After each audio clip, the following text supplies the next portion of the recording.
Halo teman-teman, kembali lagi di On Air Law, podcastnya Eva Uner. Pada kesempatan kali ini, kita akan membahas lulusan terbaik program studi Sarjana Ilmu Hukum untuk periode April tahun 2025. Penasaran kan gimana kelanjutannya? Let's go, mari kita bahas. Halo Kak, gimana nih Kak kabarnya pagi ini? Halo. Semangat banget pastinya. Terus kan persiapan buat wisuda pasti kita harus semangat. Oke, luar biasa. Oke Kak, sebelumnya bisa tolong perkenalan dulu ya? Oke. Jadi, nama aku Valencia Prayogo. Aku dari angkatan 2021. Kebetulan aku mahasiswa fast track juga di S2 Kenotariatan. Kak Valen, aku ngedengar kata lulusan terbaik kok kayaknya keren banget gitu ya. Nah, dari Kak Valen sendiri gimana? Mungkin ada kesan pesan gitu? Kalau dari aku sendiri, sebenarnya untuk menjadi lulusan terbaik kesan-pesannya.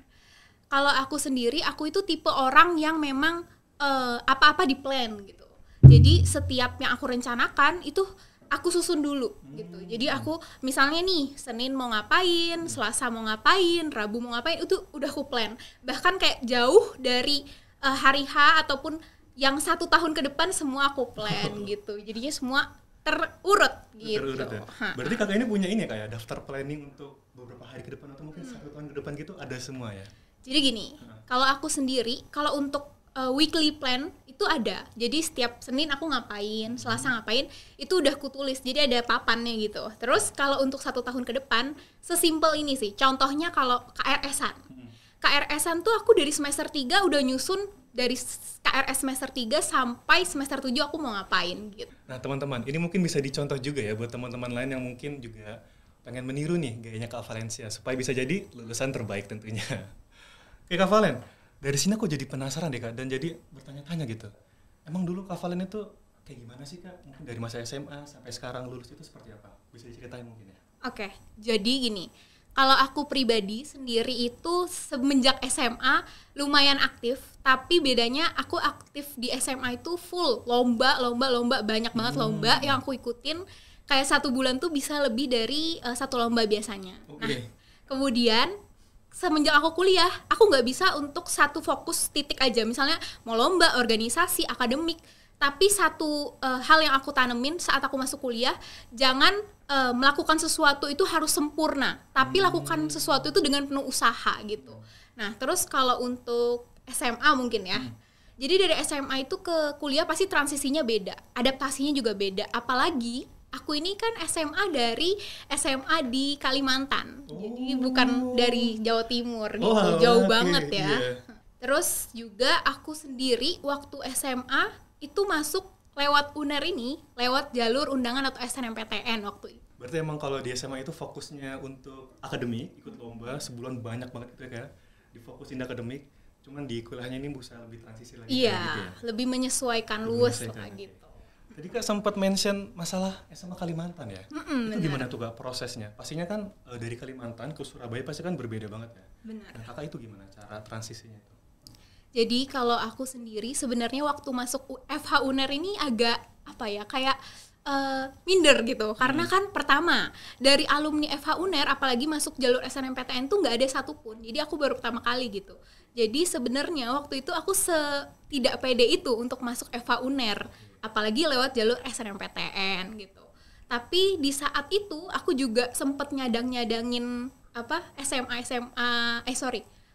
maksudku itu kuliah di swasta waktu itu karena aku nggak pede gitu. Ternyata setelah aku masukin SNMPTN tuh aku cuma pilih FH UNER karena aku kayak ya udah aku mantepin jiwa aku untuk masuk FH UNER gitu. Ternyata puji Tuhannya keterima.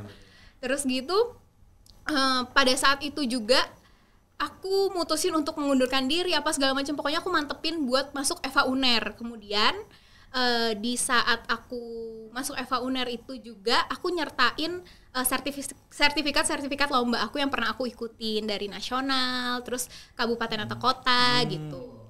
Kemudian juga mungkin yang bisa membantu juga masalah eligible dalam peringkat dalam satu sekolah itu waktu itu. Berarti memang ya takdirnya di sini Mbak ya. Alhamdulillah. Mungkin kalau diceritain terkait transisi dari Kalimantan ke Surabaya itu gimana? Pasti yang pertama homesick kan pasti tuh. Pasti. Karena aku tinggal juga sendiri gitu kan. Kita merantau lah ibaratnya, apalagi beda pulau. Untuk ke Surabaya pun aku harus pakai transportasi udara gitu. Dan juga pasti orang-orangnya juga pasti kan ada beda banget Mbak ya. Benar, Oke. benar. Oke nih Kak, aku mau tanya lagi deh.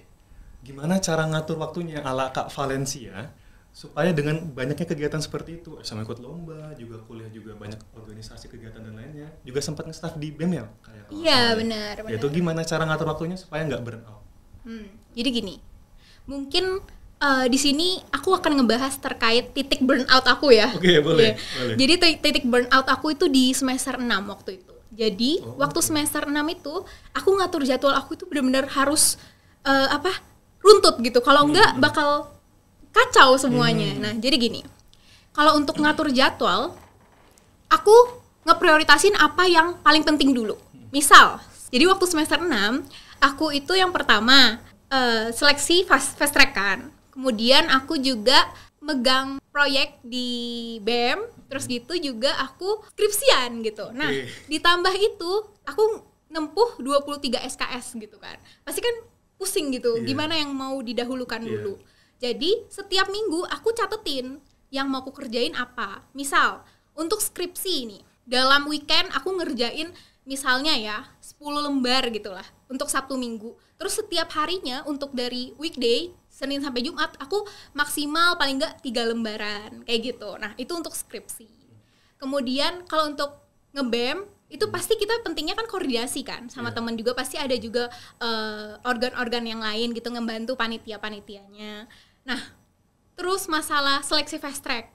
Waktu itu juga aku juga sudah nyiapin mulai dari ILPT, terus gitu juga syarat administrasinya. Karena aku jujur tertarik banget waktu itu mendengar ada program fast track karena kan percepatan gitu. Iya. Mungkin gitu sih. Jadi harus di-plan semuanya. Oke, berarti emang kalau dari Kak Valen sendiri ini emang nge-planning ya kayak orang tipenya ya? bener. Kayak harus runut, misalkan seminggu ini harus selesai semua gitu dalam jadwal itu. Oke, teman-teman, ini menarik sih, bisa dicontoh juga mungkin ya buat di rumah nanti kita atau gimana ya. Oke, Kak Valen, aku mau nanya lagi, sekarang fokus lagi ngapain? Kesibukan. Oke, jadi saat ini kan aku kan merupakan mahasiswa S2 di Kenotariatan FH UNER. Oh, penotariatan. Oke. Sekarang juga aku lagi semester 2. Kalau ditanya fokusnya apa? Pasti yang pertama aku fokus buat kuliah dulu ya, nyelesain biar tepat waktu. Kan kalau misalnya S1 itu kan skripsi, S2 berarti tesis. Iya.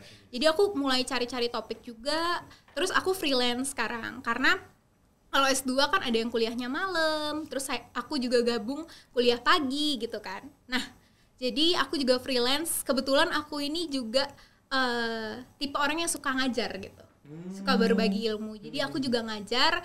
Aku dari semester 4 itu sebenarnya freelance buat ngajar juga part time. Jadi aku ngajar anak SMA, anak SMP, bahkan ada juga adik-adik tingkat yang mungkin kiranya butuh ilmu tambahan. Berarti kayak bimbel gitu Mbak ya? Berarti bener. kalau SMP SMA berarti juga misalkan kayak IPA, IPS gitu Mbak?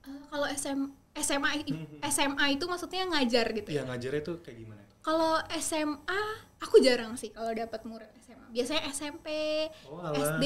Cuman kalau SMA pasti aku menyesuaikan kan, yang aku bisa yang mana. Karena aku nggak berani memberi ilmu kalau misalnya sesat gitu kan. Kalau kita nggak paham juga ya Kak ya?